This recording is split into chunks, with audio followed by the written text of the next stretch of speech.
ایک شخص جو کہ اس کا تعلق کسی بھی جماعت سے ہو، اس جماعت کی نظریات اور پالیسی سے آپ کو، مجھے، کسی اور کو، تھرڈ پارٹی کو بھلے اختلاف نہ ہو، لیکن کیا بطور پاکستانی شہری اس کا حق نہیں ہے کہ قانون تک اس کی مکمل رسائی ہو، اور جب قانون اس کو ریلیف دے تو ریاست اس کے بیچ میں نہ آئے؟ پروگرام میں مدعو کرنے کا بہت شکریہ۔ دیکھیں جی، سب سے پہلے تو میں اس بات کو بالکل اتفاق کروں گا میں آپ کے ساتھ کہ اس سے قطع نظر کہ اس کالعدم جماعت کے ساتھ جس کے وہ سربراہ ہیں، کالعدم وہ قانون کے تحت ہے یا ان کی اپنی سیاست سے مجھے اختلافات ہیں، مگر ان اختلافات سے قطع نظر جب قانون کسی انسان کی شناخت کرتا ہے، چاہے اس کے اریسٹ کے بارے میں ہو، ڈیٹینشن کے بارے میں ہو یا آزادی کے بارے میں ہو، تو وہ شہری کی شناخت کرتا ہے۔ اس بات میں کوئی دو رائے نہیں کہ سعد رضوی جو ہے پاکستان کے شہری ہیں، اور بطور شہری ان کو تمام قانونی اور آئینی حقوق حاصل ہیں جو آپ کو اور مجھے حاصل ہیں۔ اب اس معاملے میں دو فریق ہے، ایک ہے ریاست اور ایک ہے سعد رضوی۔ ریاست کا کردار یہ رہا ہے کہ ریاست کو جب یہ کہا جاتا ہے کہ شہری کے فرائض اسے بتاؤ، یعنی کہ وہ دھرنا نہ دے جس میں سڑکیں بند کر دی جائیں، املاک کو نقصان پہنچا دیا جائے، توڑ پھوڑ کی جائے، کسی کا جانی مالی نقصان ہو جائے، تو اس حوالے سے دیکھا جائے تو ریاست نے اس وقت بھی ماضی کے اندر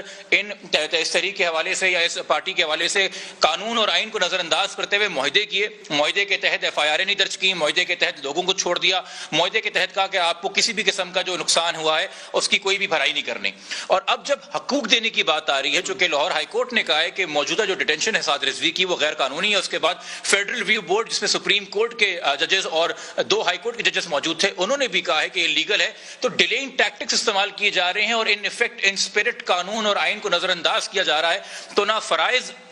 بتانے میں نہ حقائق دینے میں ریاست جو ہے وہ کوئی اپنا انٹرسٹ یا اسٹیٹ یا گورنمنٹ جو ہے وہ اپنا کوئی پولیٹیکل انٹرسٹ یا کنوینئنس دیکھ رہی ہے اور معاملات کو اس طرح لے کے نہیں چل رہی جو رول آف دا لا ہے۔ اب یہاں بہت ضروری ہے، ریاست نے اس وقت اعلان کیا کہ جی اب ہم کلیئر ہو گئے ہیں، ہم ماضی کی غلطیوں میں نہیں پڑیں گے، ہم نیشنل ایکشن پلان فالو کریں گے، ہم ڈیسولوشن آف TLP کے لیے جائیں گے اور 2-3 دن میں یہ کام ہو جائے گا، ہم نے کالعدم تو قرار دے دیا ہے۔ کالعدم قرار دینے کے بعد نہ اس تنظیم کے ڈیسولوشن کے لیے، اس سیاسی جماعت کی ڈیسولوشن کے لیے آج تک کوئی کارروائی ہوئی ہے، نہ کنٹونمنٹ الیکشن کے اندر اس بات کو دیکھا گیا کہ 200 سے زیادہ اراکین سیاسی جماعت کے الیکشن میں حصہ لے رہے ہیں، یعنی کہ سیاسی حقیقت ان کی ہمارے سامنے ہے، سیاسی وجود ہمارا ان کے سامنے ہے، یعنی ان کی سیاسی حقیقت کو تسلیم بھی کر رہی ہے حکومت جبران صاحب، اور اس کے ساتھ ساتھ ان کے لیڈر کو ڈیٹین کر کے رکھا ہوا ہے۔ اچھا یہ جبران بھائی، یہ جب ایسے ریاست کرتی ہے، مطلب میں اگر ایک شہری ہوں تو اب تو مجھے بھی ڈر پڑ گیا سر اپنا کہ کل کو میرے ساتھ بھی یہ ہو سکتا ہے، کل کو آپ کے ساتھ بھی ہو سکتا ہے۔ پرابلم یہ ہے کہ اس پہ آواز کیوں نہیں اٹھائی جا رہی؟ آواز اس لیے نہیں اٹھائی جا رہی کہ وہ سعد رضوی ہیں، وہ کوئی ان کا تعلق جو ہے وہ جسے ہم کہتے ہیں سول سوسائٹی سے تعلق نہیں ہے ان کا، وہ ان کا تعلق کالعدم جماعت سے ہے، جس کو کالعدم بھی بعد میں ان کو گرفتار کرنے کے بعد کالعدم قرار دیا گیا ان کی جماعت کو، اس سے پہلے نہیں۔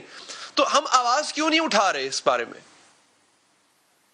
دیکھیے، آپ نے مجھے مدعو کیا، میں اس بارے میں کھلی گفتگو کروں گا اور حق گوئی کروں گا۔ میں اگر وکیل ہوں، آفیسر آف دا کورٹ ہوں، یا اگر میں ہیومن رائٹس ایکٹیوسٹ ہوں تو ہیومن کا تو انتخاب کر سکتا ہوں نا، نشاندہی کر سکتا ہوں کہ کم سے کم انسان کی تو بات کر رہی ہے، ہم کسی کو انسان تو مان کے چلیں گے۔ اب اس کے اوپر بہت ضروری یہ بھی آپ کو بتانا ہے کہ دیکھیے،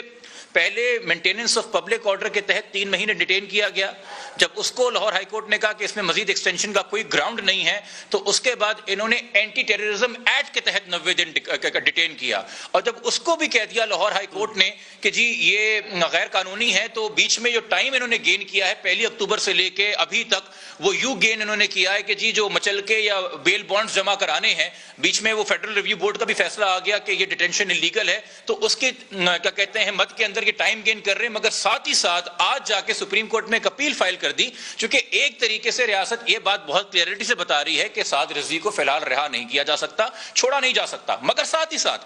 کہیں اخبارات میں 14، کہیں اخبارات میں 24 یہ دہشت گردی کے مقدمات پرچوں کی بات آ رہی ہے۔ جب لاہور ہائی کورٹ نے MPO کے تحت ڈیٹینشن انلیگل یا مزید ایکسٹینشن توسیع کرنے سے انکار کر دیا تھا، تو یہ سوال کیا تھا کہ جو ساری FIR کٹی ہیں سعد رضوی کے خلاف، اس میں ان کی گرفتاری ظاہر کیوں نہیں گئی،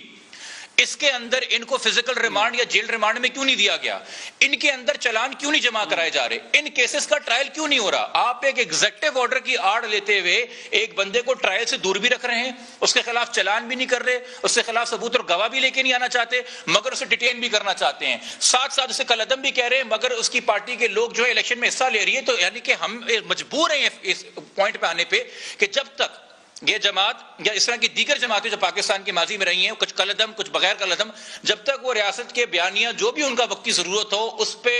بالکل ایک آواز میں نہ آ جائیں, ہم آواز نہ ہو جائیں, تب تک ان کو دبائیے, چونکہ مگر ان کو زندہ بھی رکھیے, چونکہ کل اگر ایک پیج پہ آ جائیں گے تو ان کا ایک سیاسی ویٹ ہے, ان کی ایک سیٹ پاور بن گئی ہے, اس کو بھی ہم استعمال کر سکتے ہیں. تو یعنی کہ آئین سے وفاداری نہیں ہو رہی, قانون کا نفاذ نہیں ہو رہا ہے, پولیٹیکل کنوینئنس لکھی جا رہی ہے, اسٹیٹ پالیسی جو ہے وہ مبرہ ہو گئی ہے آئین اور قانون سے, انفارچونیٹلی. اچھا جبران صاحب, کیا اس سے شدت پسند ذہنیت کو فروغ نہیں ملے گا؟ مطلب آپ یوں دیکھ لیں کہ اس پارٹی کا بھلے ہی کالعدم ہے, لیکن اس کا لیڈر اندر, اس کا جماعت کا لیڈر اندر ہے, اللیگلی اس کو ڈیٹین کیا ہوا ہے. اب وہ مائنڈ جو پہلے ہی مطلب اس میں تھا, ایک اس کے اندر ایک ایلیمنٹ ہے کہ وہ تھوڑا سا جذباتی ہے, اب اس میں شدت پسندی نہیں آ جائے گی. قانون ہاتھ میں کل کو وہ لے گا, پھر اس کو جسٹیفائی کرنے کی کوشش بھی کرے گا, کیونکہ گورنمنٹ جو ہے, اسٹیٹ جو ہے, وہ جب قانون کی پاسداری نہیں کر رہی تو اس کا سپورٹر جب قانون کی پاسداری کو چھوڑ دے گا, پس پردہ کر دے گا, تو پھر کس منہ سے گورنمنٹ اس کو روکے گی؟ دیکھیے جی, معاشرے میں تو فرسٹریشن کی بہت سی وجہ ہے نا, بے روزگاری بھی ہے, بھوک بھی ہے, غریبی بھی ہے, انصاف نہ ملنا بھی ہے, حق چھن جانا بھی ہے. اس کے بعد آف کورس یہ چیزیں بھی, انسان ویسے ہی اس وقت پاکستان میں بڑا بھرا ہوا چل رہا ہے. مگر میں بات کو یوں سمرائز کروں گا, ایک مورل ہائی گراؤنڈ ہوتا ہے کسی بھی ریاست کا, اپنی ریٹ انسٹیٹ کرنے کے لیے ایک اتھارٹی تو ہوتی ہے. یہ آپ بھی جانتے ہیں کہ ہم بھی جانتے ہیں کہ تحریک لبیک پاکستان اور ریاست پاکستان حکومت کے بیچ میں جو تضاد شروع ہوا تھا وہ سپریم کورٹ کے 2 فیصلوں سے ہوا ہے, ایک آسیہ بی بی کیس کا فیصلہ اور ایک ممتاز قادری کیس کا فیصلہ. اس میں ریاست کا ایک بیانیہ رہا ہے کہ جب اعلیٰ عدالتیں ایک فیصلہ دے دیں تو ان فیصلوں کا احترام تمام شہریوں پہ اور حکومت کو اس کی پاسداری کرنی ہے. تو ایک طرف آپ درس دے رہے ہیں کہ حکومتی فیصلوں کو آپ ٹو دا پوائنٹ فالو کریں, عدالتی فیصلوں کو, اور ان کا احترام کریں, بے شک وہ آپ کو پسند آئے کہ نہ آئے. دوسری طرف جب اب عدالتی فیصلے آ رہے ہیں تو لگ رہا ہے کہ حکومت اسکیپ استعمال کر رہی ہے اور ڈائریکٹلی اس کو ایڈریس نہیں کر رہی ہے, جس میں پھر آپ کو کہوں گا کہ اگر عدالتی پروسیس میں یا اس کیس کو نیک نیتی سے یا اپنے کم سے کم کلیئرٹی کے ساتھ اگر حکومت لے کے چلنا چاہتی تو پہلے تو یہ ڈیسولوشن آف پارٹی کی بات کی گئی تھی, وہ تحریک لبیک پاکستان کے ساتھ ہو چکا ہوتا. دوسرا جو یہ کیسز ہیں ان کے اندر چلان یا ان میں ٹرائل شروع ہو چکا ہوتا اور ان کے اندر ریمانڈ لیا جا رہا ہوتا, بجائے اس کے ایگزیکٹو آرڈر کے تحت ریمانڈ لیا جائے. تو اپنی باری کے اندر جو ہے پاسداری حکومتی عدالتی فیصلوں کی نہیں کرنی, دوسرے کے ٹائم پہ اس کو سمجھانا ہے. تو اس طرح ریاستیں یا حکومتیں مورل ہائی گراؤنڈ لوز کرتی ہیں, اور جب آپ مورل ہائی گراؤنڈ لوز کریں گے تو پھر آپ کیسے کنٹرول کریں گے معاشرے کو, یا کیسے اپنی پولیٹیکل ول جو ہے